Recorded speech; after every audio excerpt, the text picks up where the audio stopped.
अस्सलाम वालेकुम, मैं हूँ रिदा सैफी। नाजरीन, अफगानिस्तान में अफगान तालिबान की पेशकदमी तेज़ी से जारी है। पाकिस्तान का लाएअमल इस पर क्या होगा? दूसरी तरफ एक तरफ तो हम ये देखते हैं कि जहां पर पाकिस्तान इस मामले में ये कैटेगोरिकली कह चुका है, जैसे कि आज फवाद चौधरी साहब कह थे कि वज़ीर आज़म कह चुके हैं कि हम उनमें हिस्सेदार होंगे, लेकिन जंग में नहीं। पाकिस्तान की ज़मीन अफगानिस्तान के ख़िलाफ़ इस्तेमाल नहीं हो रही, इस बात का दावा कर रहे थे।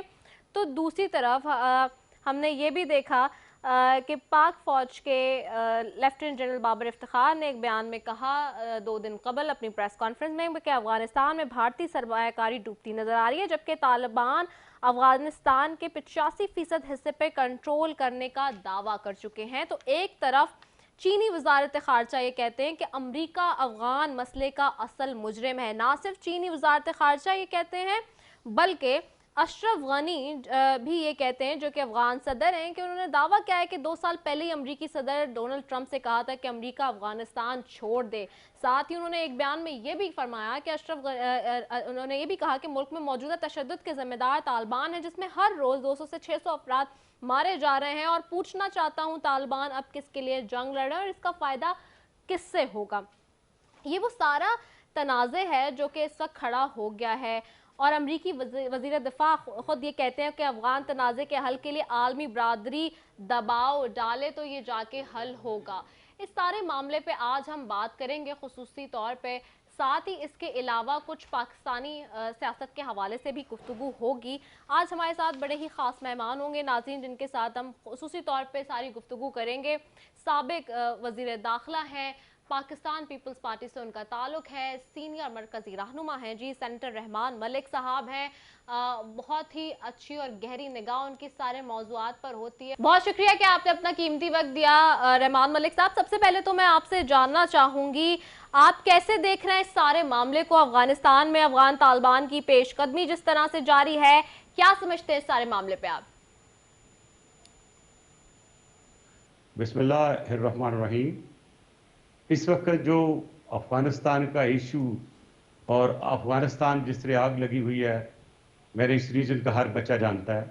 और मैंने यही आग और यही जो इस वक्त एक खाना जंगी शुरू हुई है, इसको मैंने अपने 4-5 आर्टिकल्स में तकरीबन 6 महीने से यही एडवोकेट कर रहा हूँ कि अमेरिका ने एक बहुत बड़ी गलती की है कि बगैर विथड्रॉल स्ट्रेटजी के अमेरिकन फोर्सेस को विड्रॉ कर दिया है, leaving the people of Afghanistan at the mercy of the Taliban and those who are interested in power. They are least bothered कि कौन हुकूमत करता है और कौन मरता है, किसको तकलीफ पहुंचती है। मुझे अफसोस के साथ कहना पड़ता है कि मेरे अफगान बहन भाई जो कि पिछले साल से सफ़र कर रहे हैं, आज भी उनकी सफरिंग मुझे ख़त्म होती हुई नज़र नहीं आ रही। देखें, अफगानिस्तान एक ऐसी प्लेग्राउंड बना दी गई जिसमें तकरीबन हर असला भी टेस्ट हुआ, ड्रोन्स भी टेस्ट हुए, और फिर हमारे पे जो प्रेशर आता रहा जी डू मोर का, वो भी जी यहीं से शुरू हुआ। और पाकिस्तान की इकॉनमी पे जो प्रेशर आया वो भी अफगानिस्तान की वजह से आया। पाकिस्तान का फैट में लाना, पाकिस्तान में फैट को ग्रे लिस्ट में लाना, वो भी प्रेशराइज करने का एक तरीका था अफगानिस्तान के मसले को आगे ले जाने के लिए। Having said so, all this what I have spoken, मैं यहाँ पे सबसे पहले डिस्कस करूंगा इंडिया। इंडिया की स्ट्रेटजी जो है वो 3 प्रॉन कॉन्स्पिरेसी थी। उसने एक ट्रिपल एजेंट के तौर पे प्ले किया, अमेरिका को भी साथ लगाया कि I will give you all the help which you want in Afghanistan. Taliban को अलहदा नारा लगाया कि हम आपको असला भी देंगे, आपको हर चीज़ देंगे, और वो देते भी रहे। नाम पाकिस्तान का लगता रहा। अफगान तालिबान दिल्ली में जाके उनसे मुलाकात भी करते रहे और हर चीज़ मिलती रही, और सारे का सारा जो ब्रंट है वो पाकिस्तान फेस करता रहा। इसके साथ ही इसको अशरफ गनी का भी उन्होंने अच्छा खासा लारा दिया। इससे पहले कारजाई साहब जिंदा है, उनसे पूछ ले, उनको भी यही लारा जी दिया। सिर्फ लारा ही नहीं दिया, उन्होंने $2 बिलियन देने शुरू कर दिए इनको। और वो जो $2 बिलियन से आपने देखा होगा कि वो इस्तेमाल हुए तालिबान के खिलाफ, तालिबान को जो असला दिया है इन्होंने, मैं एक दो मुल्क का नाम नहीं लेना चाहता हूं, लेकिन उनके थ्रू तालिबान को भी बाकायदा असले की तरसील होती रही इनकी। और इसकी एक बड़ा सबसे सबूत यह है कि बलूचिस्तान और अफगानिस्तान की सरहद के साथ 7 बहुत बड़े अड्डे थे इंडिया के, और वो थे एक्चुअली टेररिस्ट कैंप्स। और जी इनका जो मेन हेडक्वार्टर कैंप था वो कंधार में था, जहां पे बलूची इंसर्जेंट्स को ट्रेन करके पाकिस्तान में भेजा जाता था, जिसे डॉक्टर अल्लाह नजर जिस तरह इस्तेमाल करता था वो सारी दुनिया को पता है। और ये भी पता है आपको कि टांग काटने के कितने पैसे मिलते थे, सर काटने के कितने पैसे मिलते थे, और अगर आप ये समझिए कि खत्म हो गया तो नहीं हुआ। और ये सारा कुछ उस वक्त शुरू हुआ जिस वक्त Modi as a prime minister, elected prime minister of India and as a terrorist, और उसका जो इंडियन इंटीरियर मिनिस्टर था उसने कहा you Pakistan will teach you lesson through Balochistan. और उसके बाद जो शुरू हुआ कलभूषण जाधव कैसे आया और उसने किस तरह गारत कत्लो गारत मचाई वो भी आपके सामने है। तो अगर आप ये देखें तो इंडिया का इस वक्त पूरी कोशिश ये थी कि वो प्रो इंडिया गवर्नमेंट लेके आए, लेकिन पाकिस्तान की नीयत बड़ी अच्छी है। पाकिस्तान की जो मदद है वो अल्लाह ताला फरमाते हैं हमेशा।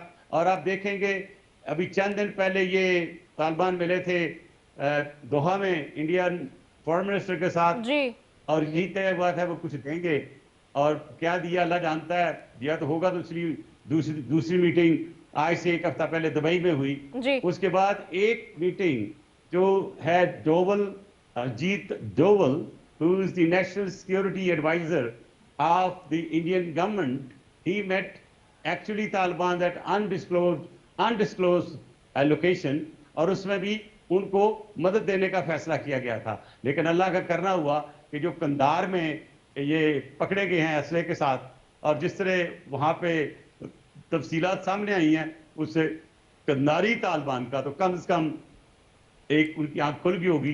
देखना यह है कि उनके दूसरे साथी जो हकानी नेटवर्क जो हम कहते हैं, जी या वो जो बड़े लेवल के उनके तालिबान हैं, वो इस पे क्या रिएक्शन देते हैं। अच्छा मैं रहमान ये मलिक साहब समझता हूं कि एक चीज मैं जरूर अप्रिशिएट करूंगा जी तालिबान की परसों की स्टेटमेंट में, जी जिन्होंने कैटेगोरिकली कह दिया कि हम अपना सॉइल ना चाइना और ना पाकिस्तान के खिलाफ इस्तेमाल करने देंगे, ना होने देंगे, ना वो खुद करेंगे। जबकि इससे पहले इंडिया ने उनको कन्विंस किया हुआ था कि उग्र वाला मामला जो है चाइना को उठाओ, and we are with you, and thank God. But at the same time मैं कहूंगा कि इस वक्त ये जो अफगान पॉलिटिकल बम इस वक्त मौजूद है हमारे रीजन में, अगर ये फटा तो इसके स्प्लिंटर जो है हर सूरत में पाकिस्तान पे भी पड़ेंगे, ईरान पे भी पड़ेंगे, और इसकी जो सेंट्रल एशियन स्टेट्स की जो बॉर्डरिंग कंट्री है उन पे भी आएंगे। लिहाजा मैं ये समझता हूं कि अमेरिका का ये इंसाफ नहीं था। मैं जरा वोकल होकर बोलता हूं कि अगर वो ये काम कर जाते कि एक इंटरम सेटअप सिर्फ 3 महीने के लिए बना जाते तो बड़ा ही अच्छा होता। आज आपकी वसादत से जी मैं जी अपील करता हूं जी हुकूमत पाकिस्तान से, जी हमारी डिफेंस फोर्सेस से, अपनी इंटेलिजेंस एजेंसी से, कि आप कोशिश करें कि अफगान तालिबान को, अशरफ गनी को और दूसरे फैक्शंस को पाकिस्तान में बुलाकर प्रोटेक्शन देकर उनसे बात करें, और 3 से 6 महीने के लिए वन पॉइंट एजेंडा एक इंटरम गवर्नमेंट बना दें। इससे पाकिस्तान की लीडरशिप भी सामने आएगी। आने वाले वक्त में जो इंडिया के बड़े बड़े ख्वाब उन्होंने बनाए हुए हैं और जो हमारे खिलाफ प्लान बनाए वो फ्रस्ट्रेट हो जाएंगे।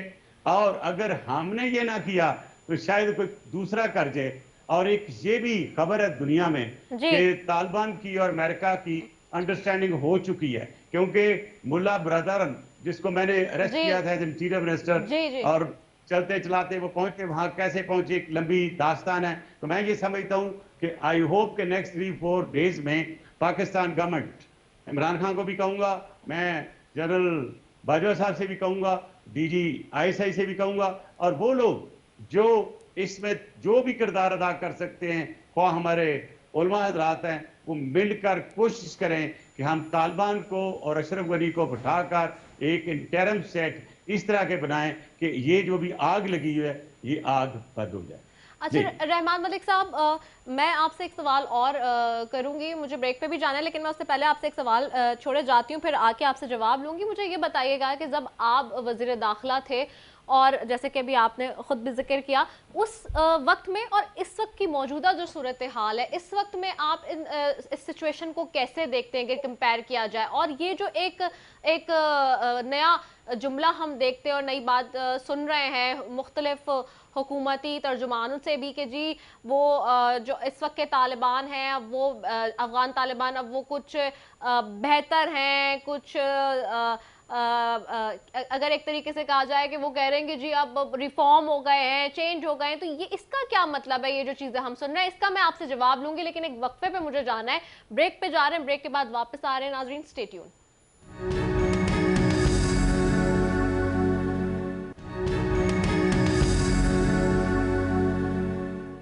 वेलकम बैक नाजरीन। और ब्रेक पे जाने से पहले मैं सवाल छोड़ के गई थी, हमारे साथ मौजूद हैं आज साबिक वज़ीर दाखिला सेनेटर रहमान मलिक साहब हैं, और उनसे गुफ्तगू हम कर रहे हैं, आज खुसूसी गुफ्तगू कर रहे हैं, अपने प्रोग्राम में उन्हें मदऊ किया हुआ है हमने। जी रहमान मलिक साहब, मैं आपसे सवाल छोड़ के गई थी, मैं चाहूंगी कि उसका रिस्पॉन्ड कर दें आप। देखें, सबसे पहले तो जो वज़रा हजरात कह रहे हैं कि तालिबान अच्छे हो गए हैं, तो इससे मैं तो यही आखिज करूंगा कि शायद तालिबान से इनकी बात हुई है और उन्होंने अच्छेपन का सबूत दिया होगा।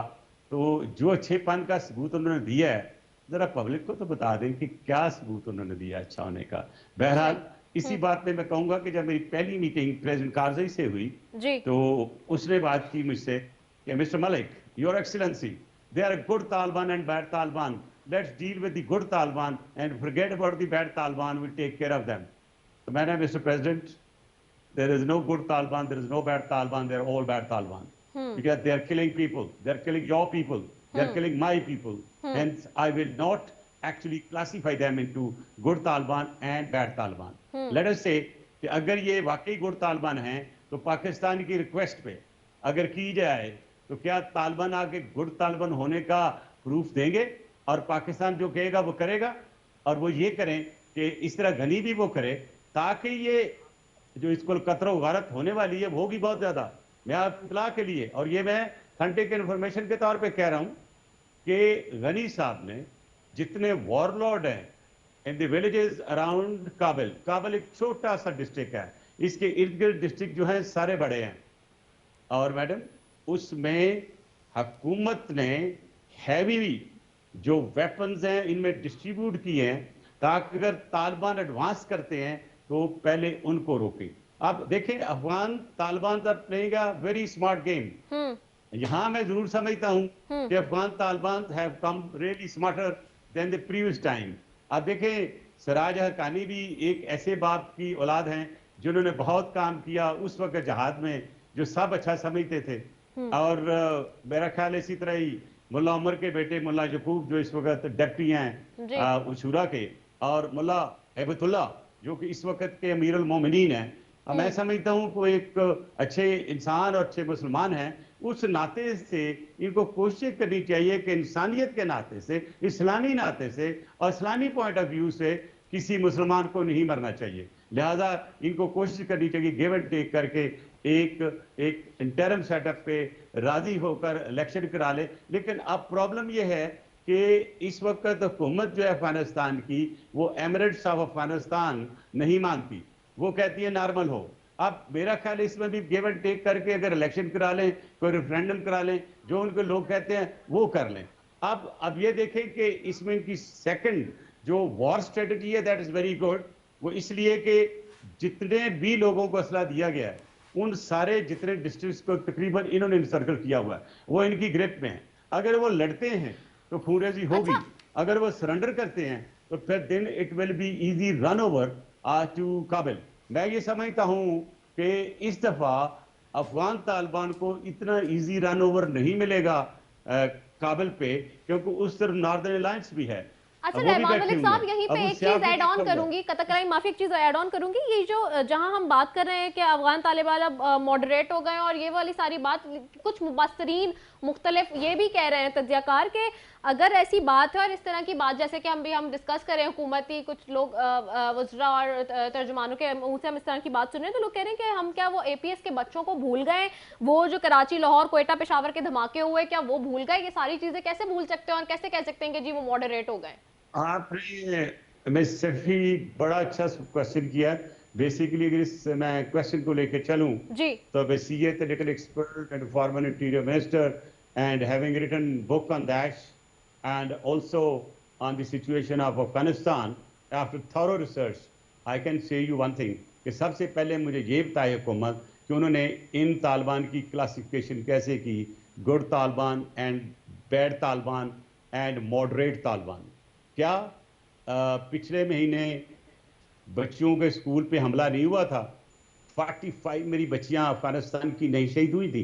तो देखना यह कि क्या ये अफगान तालिबान कर रहे हैं या जी कोई थर्ड पार्टी कर रही है। लेकिन मैं एक चीज बताऊं कि मैंने एक वीडियो मैं दे दूंगा, अगर आपने चलानी है तो चला दें, अगर जी चलने दी। जी जी उसमें बिल्कुल। यह है कि जिस अंदाज से अफगान तालिबान की ट्रेनिंग होते हुए मैं देखा है, हम्म। और जिस किस्म की चुस्ती, जिस किस्म की एक एबिलिटी, कैपेबिलिटी और ट्रेनिंग इंस्टिंक्ट जो है, वो मुझे बिल्कुल एक एक किस्म की तशबीह दे रहा था जो दैश की थी।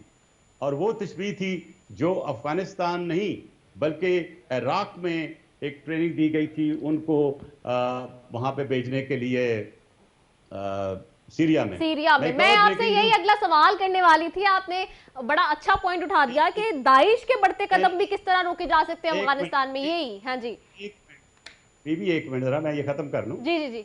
मैं ये कह रहा हूं, मैं ब्रेकिंग न्यूज दे रहा हूं आपको हाँ जी कि ये मेरी खबर कोई ऑथेंटिक सोर्सेज से है। 2000 जो दैश के डिस्ग्रंटल्ड element who have left Syria and they have come to a neighboring country, वहां से 2000 वो दैशी are being recruited or in the final stages of recruitment, and according to my information they will be actually in fact enforced hatched into Afghanistan.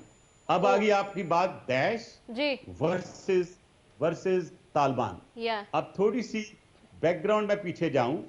मैंने कहा था कि ईटीएमआई की training 100% Afghanistan में होती है, और हमने पोस्ट के इर्द गिर्द से 21 ईटीएमआई के जो trained and trainers were arrested, interrogated, got the real information, proofs, and according to that proofs, how they were to operate in China, और कैसे उन्होंने जो स्पोर्ट्स थी, उससे एक इवेंट था, उस पर अटैक कर रहा जी था, वो सारी इंफॉर्मेशन हमने ली।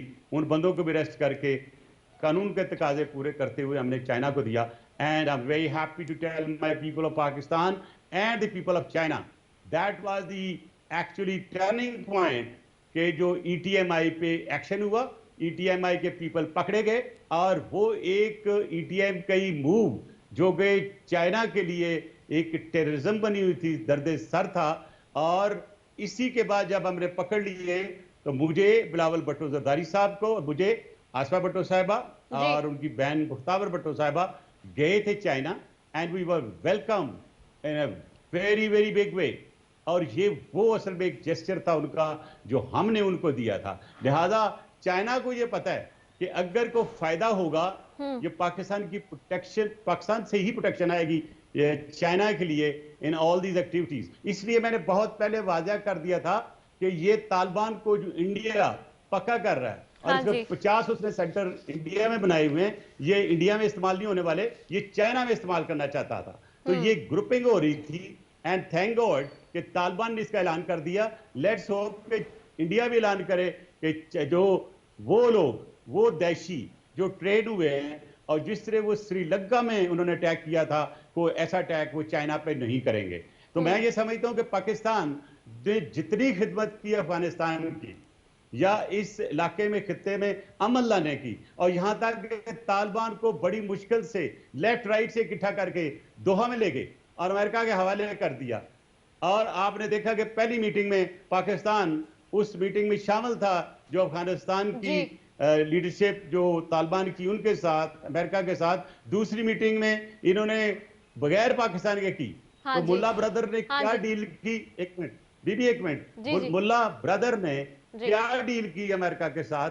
That is very important. जी और आप देखना ये कि आने वाले वक्त में पाकिस्तान की वो कारकर्दगी, पाकिस्तान की वो सेक्रीफाइसेस जो कि 70,000 लोगों को हमने दी, अफगानिस्तान के लिए दी। अफगानिस्तान में ड्रग रनिंग दी, हमें गन रनिंग दी, हमें हर वो एडमिनिस्ट्रेटिव इश्यू दिया, हमारे बॉर्डर में डिस्टर्बेंस हुई, हमारे जो हालात वाकयात उन्होंने किए वो आपके सामने। जी इवन देन हमने उनको सीने से लगाया। जी लेकिन इस दफा मैं कह रहा हूं, गवर्नमेंट को भी वार्न कर रहा हूं कि अब जो आ रहे हैं आपके, जो आएंगे रिफ्यूजीज, उनके लिए कैंप बनाने 40-50 किलोमीटर का बॉर्डर के साथ 2-3 जगहों पे, और make sure that not a single soul goes out, and they should be actually looked after, they should be actually channelized, they should be actually controlled like Iran did it on their border. वहां भी गए थे Afghan refugees, लेकिन उन्होंने नहीं इजाजत दी। हमने तो इजाजत दे दी, टीटीपी उसकी विषय वजह बन गई। हमारी प्रॉपर्टियों का हाल जो देखो क्या किया, हमारा क्राइम रेट कैसे बढ़ा। हमें अब तो उस गलती को समझ जाना चाहिए, and let's not repeat this blunder, and we ensure कि अगर वो हमें इजाजत देते हैं उनको आने के लिए, they should not go out of the camps. जी ठीक है। अच्छा रहमान मलिक साहब, आपने बहुत अच्छी ये पॉइंट उठाया और आप स्ट्रेटेजी भी आगे की जो बता रहे हैं बहुत अच्छी। अच्छा शाह आपकी महमूद, आवाज नहीं ठीक आ रही, फट जी रही जी आवाज भी थोड़ी कम कर ले। अच्छा आई कैन नॉट रियली। मैं आपसे ये कह रही हूँ कि आपने बहुत अच्छी स्ट्रेटजी भी बताई और जो आपने पॉइंट दिया इस हवाले से, ख़ास तौर पे फॉरेन अफेयर्स मिनिस्टर साहब इस हवाले से जो पाकिस्तान के अभी क्या इस हवाले से उनकी अंडरस्टैंडिंग है और वो क्या कह रहे हैं, मैं थोड़ा सा एक शॉर्ट है उनका वो सुनवाना चाहती हूँ, उसके बाद हम आगे आपसे मैं उस पर सवाल करूँगी। जी I have all the respect for Shah Mahmood Qureshi साहब, लेकिन आज जो मैंने परफॉर्मेंस देखी, जी शाह महमूद कुरैशी साहब को वो शॉर्ट सुनवा दीजिएगा। जी ने हमारे लिए फैटफ में मामलात पैदा किए। जी आपने एक आवाज मेल आई है, एक आपकी जी आवाज शाह है, I Mahmood don't know Qureshi who to साहब का receive। एक शॉर्ट है वो सुनाइएगा, तो फिर मैं जो है वो रहमान मलिक साहब से उस पर रिस्पॉन्ड ले लूंगी। जी ठीक है जी। लेकिन सदर बाइडेन ने एक चीज जो कही है, जुमला वो काबिल और है, और वो कहते हैं कि अब Can't अफगानिस्तान see the में clip। स्टेटस को बरकरार नहीं रखा जा सकता। ये बड़ी काबिल गौर बात है, नंबर एक।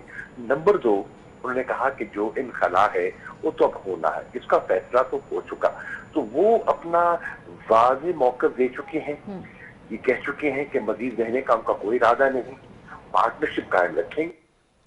अच्छा, ये शाह महमूद कुरैशी साहब एक निजी इंटरव्यू में जिस तरह की बात कर रहे, सदर बाइडेन के हवाले से भी उन्होंने कहा स्टेटस को बरकरार नहीं रख सकते वहां पे, उन्होंने ये बात एक उनकी रिपीट की और जिसको वो बहुत ज्यादा अच्छा, फोर्सफुली कह रहे थे। देखें, जी मुझे ये बताएं कि मेरे अजीज दोस्त फार्मर कैबिनेट कलीग, उन्होंने भी कौम को क्या बताया है जी और कौम को इसका हल क्या दिया है।